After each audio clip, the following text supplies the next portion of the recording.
네, 수요일 부동산 네트워크 본격적으로 출발해 보겠습니다. 자, 먼저 함께 해주실 전문가부터 소개해 드리겠는데요. UNS 하우징 유재성 대표님 나와 주셨습니다. 네, 대표님 안녕하세요. 네, 반갑습니다. 네, 인사 말씀 전해 주시죠. 네.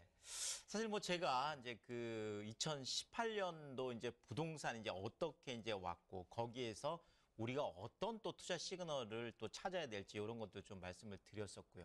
자, 이제 뭐 2019년도 제가 이제 총괄적으로 한번 뭐 말씀을 드렸었습니다. 자, 그런데 또 우리 뭐 많은 시청자분들이 좀 그렇게 하지 말고 내년 시장을 분야별로 좀 콕콕콕콕 찍어서 이렇게 좀 나누어서 좀 얘기를 해줄 수 없느냐 또 이런 이야기들이 많아서 네, 오늘은 제가 내년 시장을 좀 분야별로 좀 세부적으로 해서 좀 어떻게 될지 이런 어떤 전망들을 하도록 하겠습니다. 제가 또 부동산계 유재석 아니겠습니까? 네, 오늘도 여러분들에게 쉽고 친절하고 재미있게 자, 그럼 세부적으로 우리가 전망을 해드리고 내년에도 성공 투자할 수 있도록 안내를 해드리겠습니다. 네, 부동산 시장은 그동안 이 침체, 회복, 또 상승, 조정의 이런 순환 주기를 계속해서 겪어왔습니다.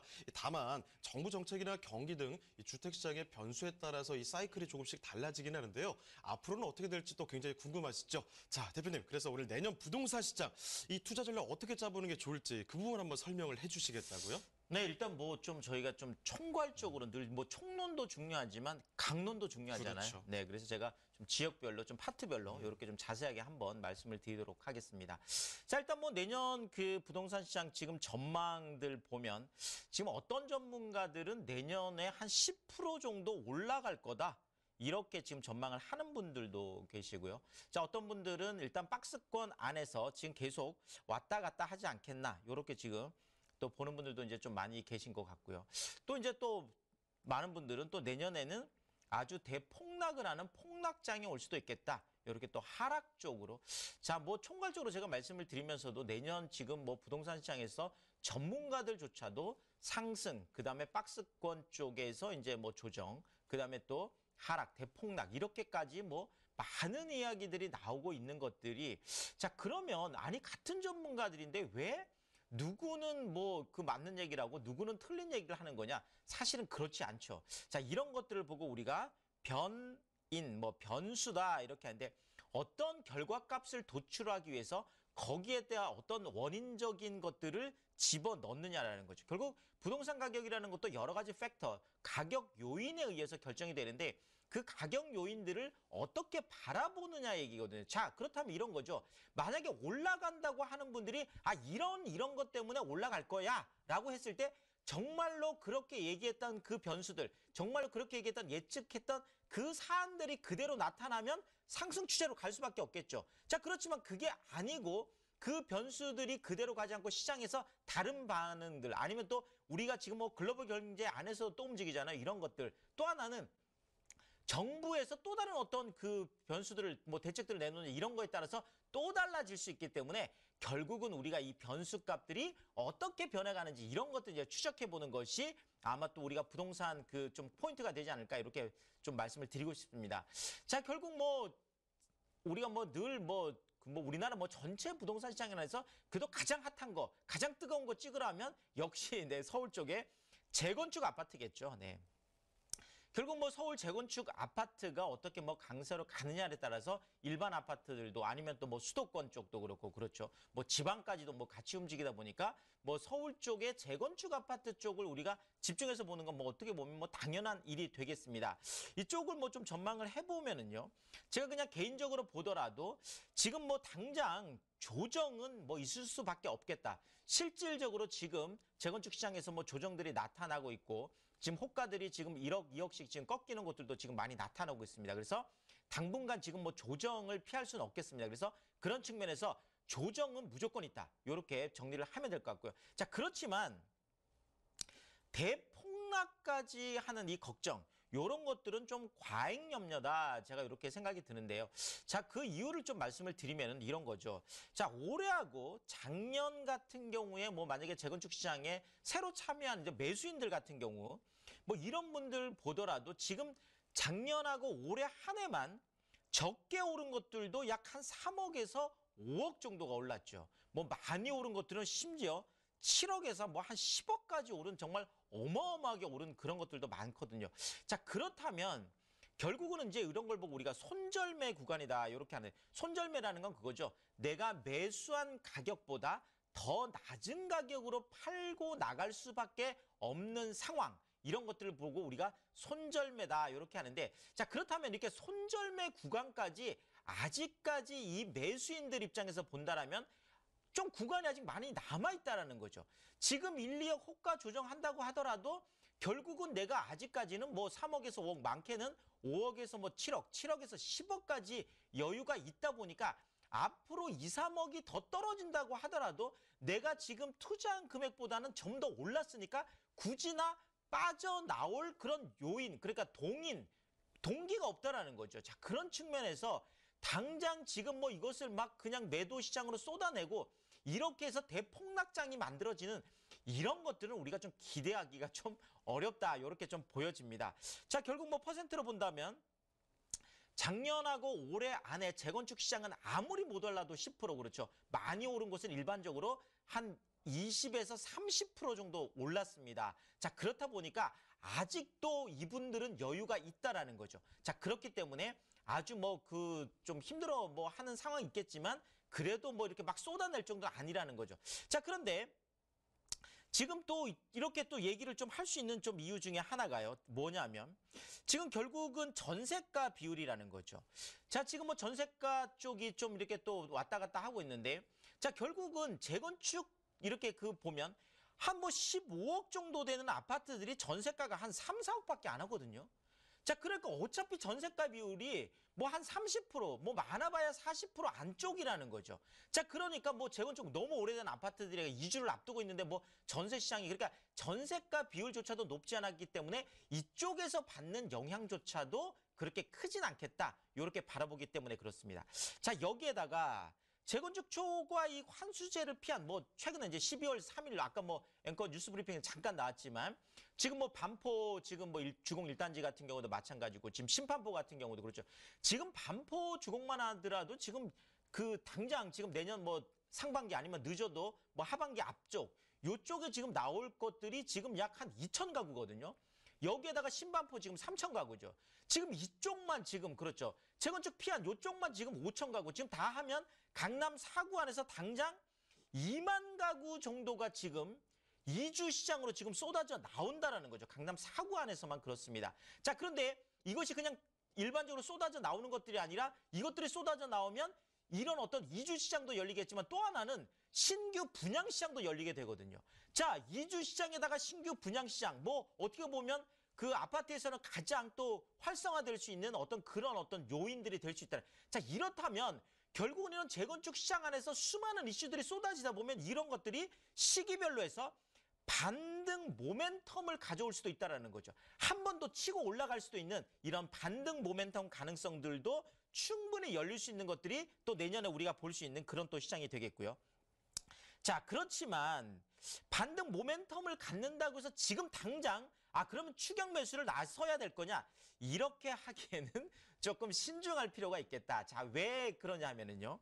자, 일단은 뭐 내년 3월까지, 내년 3월을 제가 이제 말씀드리는 거는 지금 뭐 당장 지금 내년에 이슈가 될 것들은 과연 이제 보유세 부분이죠. 지금 뭐 그 얼마나 지금 뭐 나올지 이제 이런 부분들이 일단 뭐 지금 표준지 공시지가라는 게 이제 매년 1월 1일 날 나오다 보니까 대충은 이제 뭐 그 지금 감은 잡을 수 있겠죠. 어느 정도 좀 갈 수 있겠구나. 자, 하지만 아파트 쪽에 공시 가격이 나오는 것들, 뭐 개별 공시 가격들이 나오는 것들은 그래도 거의 뭐 한 4월 정도. 그러니까 한 3월까지 한 번 정도 이사철까지 겹치면서 한 번 좀 조정이 있을 수 있겠고요. 좀 더 길게 본다면 개별 공시 가격이 나와서 그것이 과연 뭐 종부세라든지 이런 것들이 구체적으로 또 얼마가 올랐는지 이런 것들이 이제 계산이 되었을 때 그때, 자, 그렇다면 뭐 길게 잡으면 한 5월, 6월까지, 그러니까 상반기까지는 과연 조정이 어느 정도 됐느냐, 그 조정 폭을 좀 보는 것도 우리가 좀 중요하다, 이렇게 하겠습니다. 그래서 이 조정 폭을 보고 그 다음에 결정하는 것도 늦지 않겠다, 이렇게 말씀을 드리겠습니다. 자, 그러면 또 서울 쪽에 이제 일반 아파트 시장도 우리가 좀 봐야 되겠죠. 자, 지금 뭐 최근에 엄청나게 지금 주목을 받고 있는 동네가 있습니다. 바로 개포동이 되겠습니다. 뭐 지금 그 레미안 이제 루체하임 같은 경우에는 실질적으로 일원동이죠. 자, 행정구역은 일원동이지만 뭐 전체적으로 본다면 우리가 개포지구다 이렇게 이제 보아지는데요. 자, 결국은 이제 첫 아파트가 입주가 이제 시작이 됐습니다. 자, 그러고 나면 지금 뭐 내년에 지금 또 그 레미안 블레스티지부터 시작해서 이제 계속 지금 입주장들이 열리기 시작합니다. 자, 이렇게 강남 안에서 입주장이 열리면 뭐 다른 수도권이나 이런 경우 같은 경우는 오히려 입주장이 열리면 좀 더 불안해지는 게 있는데 오히려 강남권 쪽은 이제 새 아파트가 이제 공급이 되기 때문에 입주장이 열렸을 때 한 번 더 움직일 수 있다라는 거죠. 지금 뭐 대부분 이쪽에 있는 아파트들이 그렇잖아요. 뭐 분양할 때 지금 루체하임 같은 경우도 한 84제곱미터, 33평 같은 게 한 12억 정도에 분양이 됐는데 지금 실거래가가 지금 19억이 있죠. 뭐 호가는 지금 뭐 21억, 22억까지 지금 뭐 호가가 지금 되고 있습니다. 자, 여기다 뭐 블레스티지 같은 경우도 마찬가지죠. 거기 같은 경우도 한 13억 정도 분양가 됐던 것들이 지금 뭐 21억, 22억, 23억까지 지금 호가가 되고 있죠. 또 여기에다가 지금 뭐 송파 헬리오시티 같은 경우에도 지금 8억 정도 분양했던 것들이 지금 한 16억, 뭐 17억까지 지금 이렇게 지금 왔다 갔다 하고 있습니다. 자, 어쨌든 간에 이렇게 최근에 강남권 쪽은 보면 입주장이 열렸을 때 오히려 전체 그 주변에 있는 아파트 가격들이 요동을 치는 걸 좀 볼 수 있거든요. 근데 내년에 이제 본격적으로 이제 시작이 된다라는 거죠. 자, 이런 측면에서 본다라면 이런 것들이 내년에 일반 아파트 시장의 반등 트리거, 방아쇠 역할을 할 수도 있다라는 거죠. 자, 이렇기 때문에 내년에도 한 번 좀 또 그 움직일 수 있는 어떤 그 요인들이 충분히 있다라는 겁니다. 자, 그런데 만약에 이 트리거 역할 때문에 반등해서 이제 상승 만약에 모멘텀이 온다. 자, 그렇다면 아무래도 제가 그냥 개인적으로 그 예측을 할 때는 강북 쪽보다는 강남 쪽에 좀 더 무게감을 제가 실어주고 싶은 게요. 자, 강남 쪽이 많이 올라가면서 올해 안에 강북 쪽이 강남하고 키 맞추기를 하면서 엄청나게 많이 올라갔습니다. 자, 그러다 보니까 최근에 강북 쪽에도 굉장히 조정폭이 큰 이유가 그것 때문에 그런데요. 자, 어쨌든 간에 내년에 그 일반 아파트 시장의 진앙지는 강남 그 자체고, 자, 더더구나 지금 강북하고 가격 차이가 크지 않습니다. 자, 그렇다면 강남 쪽에서는 좀 더 가격을 벌이기 위해서 좀 더 올라갈 수도 있는 이런 부분들이 있거든요. 자, 이러다 보니까 강남 쪽에 제가 조금 더 무게감을 실어서 좀 말씀을 드리고 싶습니다. 자, 그렇지만 우리가 일반 아파트에서 지금 재건축 쪽은 아니고요. 일반 아파트 시장에서는 그래도 우리가 좀 투자를 나선다 그러면 전세가율이 그래도 70% 정도에서 어느 정도 좀 탄탄하게 좀 받쳐져 있는 이런 쪽 단지에 좀 주목하는 것도 좋겠다. 이렇게 말씀을 드리겠고요.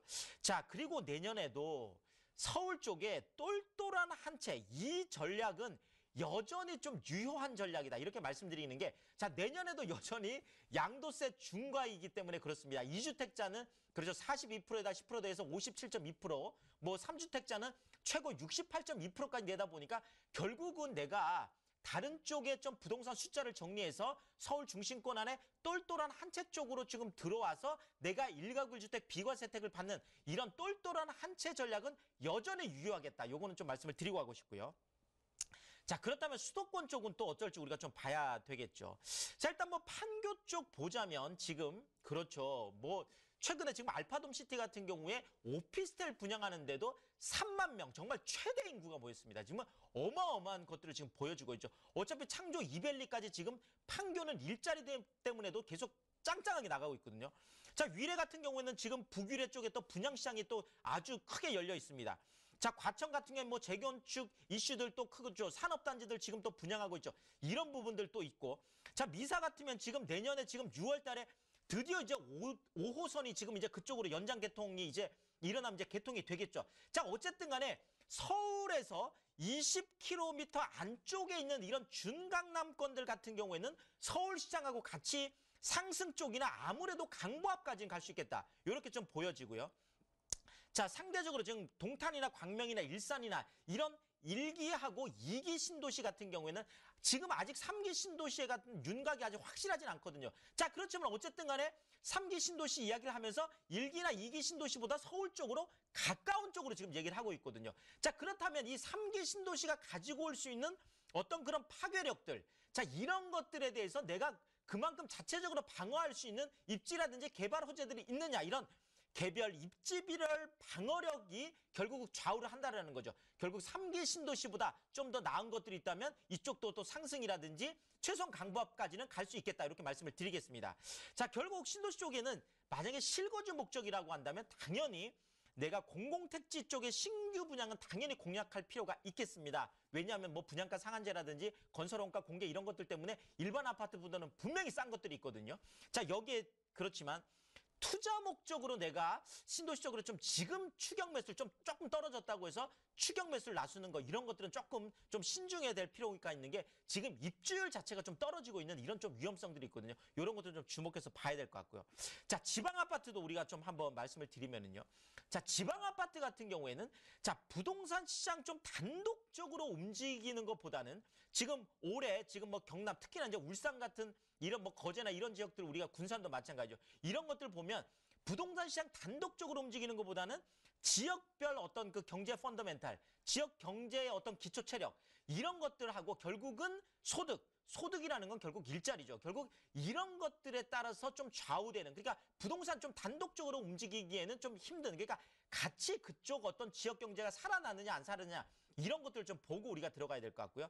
자, 그런데 만약에 이제 지방 쪽의 어떤 부동산이 내년에도 계속 침체폭이 너무나 크다든지 지금 뭐 경남 쪽 같은 경우에는 지금 거의 뭐 7% 가까이 지금 올 한 해 지금 이렇게 조정을 받았는데 내년에 이게 훨씬 더 깊어진다든지 아니면 그것이 굉장히 장기화될 우려가 있다. 자, 그러면 정부에서 좀 지방 쪽에 부동산 쪽에 좀 부양책을 좀 쓸 수도 있지 않을까라는 제가 좀 예측을 해보는데요. 만약에 그러니까 부양책이 나왔다. 이렇다면 한 번 더 좀 반등 모멘텀 가능성도 좀 있지 않겠나 이렇게 보여지고. 자, 그렇다고 하더라도 지금 당장 아무리 광역시급이라고 하더라도 이 신규 분양이나 이런 쪽 당장 막 들어가는 것보다는 좀 입주 물량이라든지 이런 것들 단지별로 좀 꼼꼼히 확인하면서 좀 신중하게 접근하는 게 필요하겠다 이렇게 말씀을 드리겠습니다.